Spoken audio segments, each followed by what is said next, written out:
आम बेचने वाली बहू के घर आया एसी। आम ले लो आम, मीठे मीठे ताजे ताजे रस से भरे हुए आम ले लो। आम सिर्फ 50 रुपए किलो, 50 रुपए किलो। ये आम कैसे दिए हैं? बहन जी सिर्फ 50 रुपए किलो हैं। क्या? 50 रुपए किलो में ये गुलगुले से आम? इसके लिए तुम हमसे 50 रुपए लोगी? नहीं मेम साहब, मेरे आम तो काफी ताजा हैं, ये गुलगुले कैसे हो सकते हैं? अच्छा तुम्हें यकीन नहीं आता तो खुद ही देख लो। रागिनी जैसे ही अपने आमों को छूकर देखती है तो वो काफी ज्यादा गुलगुले होते हैं। ये देखकर ये आम गुलगुले कैसे हो गए? सुबह तक तो बिल्कुल ठीक थे। अगर देने हैं तो 20 रुपए के ले दो आम, वरना मैं तो चली। कोई पागल ही होगा जो 50 रुपए में तुम्हारे ये आम खरीदेगा। कस्टमर की बात सुन रागिनी को ना चाहते हुए भी 1 किलो आम सिर्फ 20 रुपए में देने पड़ते हैं। और ऐसे ही पूरे दिन कोई ना कोई कस्टमर गुलगुले आमों को देखते हुए आधे पैसों में ही आम खरीद लेते हैं, जिसके चलते रागिनी का काफी ज्यादा नुकसान होता है। जिसके बाद शाम होने के बाद रागिनी जैसे ही घर आती है, हे भगवान, ये क्या? सुबह ही मैं इन सभी आमों को पेड़ से तोड़कर रख लेकर आई थी और शाम तक ये सभी आम गुलगुले होकर खराब हो गए। बच्चों, ये आम कैसे खराब हुए? अरे बहू, बच्चों से क्या पूछ रही है? मुझसे पूछ। दिन में हमारा घर पूरा का पूरा ईंट की भट्टी बन जाता है, और ईंट की भट्टी में क्या आम सही सलामत रह सकते हैं? माँ जी, अगर गर्मी में यूं ही रही तो सारे आम खराब हो जाएंगे, तो मैं बेचूंगी क्या? माँ, आप एक काम क्यों नहीं करती? आप इन सभी आमों को ठंडे पानी के मटके में डाल दो, उसकी ठंडक की वजह से ये आम खराब नहीं होंगी। रूही की बात सुन रागिनी उन बचे हुए आमों को ठंडे पानी के मटके में डाल देती है, ये सोच कर कि अब तो उसके खराब होने से बच जाएंगे। लेकिन रागिनी सुबह जैसे ही मटका खोलकर देखती है तो गर्मी की वजह से मटके के अंदर भी सारे आम खराब हो जाते हैं।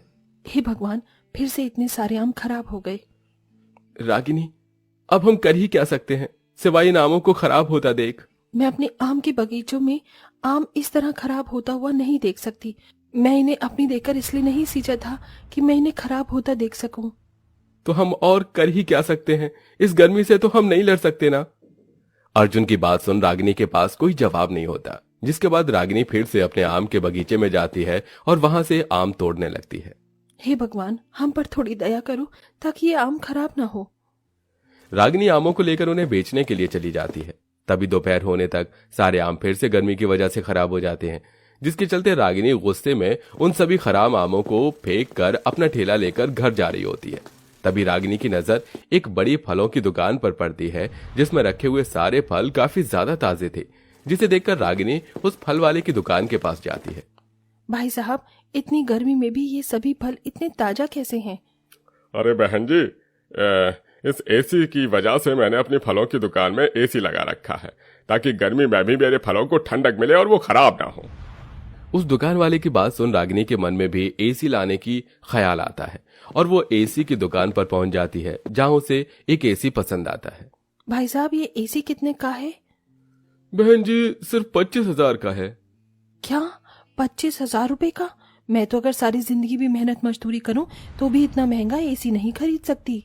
रागिनी उदास होकर वहां से जाने लगती है कि तभी वो एसी वाला कहता है, अरे रुकिए बहन जी, आप एसी को आसानी से खरीद सकती हैं। वो कैसे भाई साहब? मेरे पास तो इतने पैसे नहीं है। अरे बहन जी, आप इस एसी को इंस्टॉलमेंट में खरीद सकती हैं, यानी कि आप सिर्फ 3,000 रुपए देकर ये एसी ले जाइए और हर महीने इसकी किश्त भरिए। उस एसी वाले की बात सुन रागिनी मन ही मन बहुत खुश होती है और आकर सारी बात अपने परिवार वालों को बताती है। माँ, अब हमारे घर में भी एसी आएगा। आपको पता है, हमारे दोस्त है ना चिंटू, उसके घर में भी एसी लगा हुआ है और वो अपने एसी पर बहुत इतराता था। आप देखना, हम भी अपने एसी पर इतराएंगे। रागिनी, तुम्हारा दिमाग तो ठीक है। तुम जानती हो ना कि हमें 2 वक्त की रोटी खाने के लिए भी कितनी मेहनत करनी पड़ती है, और तुम इंस्टॉलमेंट में एसी खरीदने की बात कर रही हो। ये एसी मैं इसलिए खरीद रही हूँ ताकि इसकी ठंडी हवा में मेरे आम खराब ना हो सके और हमें भी इस भयंकर गर्मी से छुटकारा मिल जाए। अब चाहे मुझे कितनी भी मेहनत क्यों ना करनी पड़े, मैं 3,000 रुपए इकट्ठा करके इंस्टॉलमेंट में एसी खरीद कर ही रहूंगी। रागिनी अपने मन में एसी खरीदने की ठान लेती है, जिसके बाद अब वो आसपास के बाजारों में आम बेचने की बजाय उन दूर जगहों में आम बेचने के लिए जाती है, जहां पर बहुत कम ही आम वाले होते हैं। हे सूर्य देवता, थोड़ा तो रहम करो। आपकी ये ज्वाला जैसी किरणें तो मेरे शरीर को जलाकर राख कर देंगी। बाप रे बाप, कितनी गर्मी है।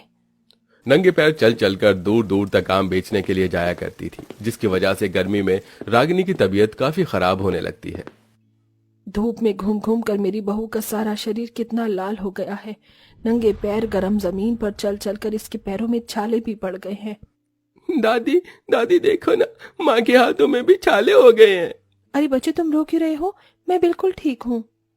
मैं जानता हूँ रागिनी, तुम इस तकलीफ से गुजर रही हो, मुझे माफ कर देना। तुम तो जानती हो कि मैं दिन की मुश्किल से 100-150 रुपए कमा पाता हूँ। मेरे लिए 3,000 जैसी रकम इकट्ठा करना बहुत मुश्किल है। बस कुछ ही दिनों की और बात है, फिर देखना सब कुछ ठीक हो जाएगा। तबीयत खराब में भी रागिनी कड़ी धूप में आम बेचने के लिए जाती है और धीरे धीरे पैसे इकट्ठा कर रागिनी कुछ हफ्तों में 5,000 रुपए जोड़ लेती है, जिसे वो इंस्टॉलमेंट में एसी लेकर घर में लगवा लेती है। इस एसी के अंदर से तो बहुत ठंडी ठंडी हवा आ रही है। मेरा तो मन ही नहीं कर रहा कि मैं यहाँ से उठकर कहीं जाऊं। अब तो हमें रात में अच्छी नींद आएगी और मच्छर भी नहीं काटेंगे। घर में एसी लगने की वजह से सभी लोग बहुत ज्यादा खुश थे, लेकिन सबसे ज्यादा खुशी रागिनी को थी कि अब उसके आम बिल्कुल खराब नहीं होंगे। बहू, मैं सोच रही थी कि क्यों ना अब तू बाहर धूप में आम बेचने की बजाय आंगन में ही एक बेचना शुरू कर। अगर तू बाहर गर्मी में आम लेकर जाएगी तो आम फिर से खराब हो जाएंगे, लेकिन अगर तू आंगन में बैठकर आम बेचेगी तो इससे कुछ खराब नहीं होंगे। माँ जी, आपने तो मुझे बहुत अच्छी तरकीब बताई है। अब मैं बिल्कुल ऐसा ही करूंगी। अब रागिनी आमों को एसी की ठंडी हवा में रखकर आंगन में बैठकर आम बेचना शुरू करती है। ये क्या, तुम तो अपने आंगन में ही आम बेच रही हो? अगर बाहर धूप में आम बेचूंगी तो गर्मी की वजह से सारे आम खराब हो जाएंगे। देखिए, मेरे घर में एसी लगा हुआ है, इसलिए इतनी ठंडक में आम बिल्कुल खराब नहीं होंगे। अरे वाह, तुम्हारा एसी तो सच में बहुत बढ़िया है। इसके अंदर से बहुत ही ठंडी ठंडी हवा आ रही है। कस्टमर एसी को देखकर रागिनी से 2 किलो आम खरीद लेते हैं। वहीं आसपास के लोगों को भी वो कस्टमर रागिनी के एसी में आम बेचने के बारे में बताती है, जिसे कुछ लोग रागिनी के पास आते हैं। अरे तुम तो सच में एसी में आम बेच रही हो? अरे आप लोगों को तो बहुत पसीना आ रहा है।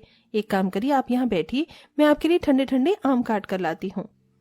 रागिनी उन कस्टमर्स को एसी की ठंडी हवा में बिठाकर उन्हें आम काट कर उसके ऊपर मसाला डालकर उन्हें खाने के लिए देती है। एसी की ठंडी ठंडी हवा में ठंडा ठंडा आम खाकर उन सभी कस्टमर्स को बहुत मजा आता है, जिसके बाद अब वो सभी कस्टमर रागिनी से 2-3 किलो आम खरीद लेते हैं, जिससे पहले दिन ही रागिनी की काफी अच्छी कमाई होती है। देखा माँ जी, एसी की वजह से आज कितने लोगों ने मुझसे कितने सारे आम खरीदे। इतने सारे आम तो मैंने पूरे महीने भर भी नहीं बेच पाई, और साथ ही साथ मेरे आम भी नहीं खराब हुए।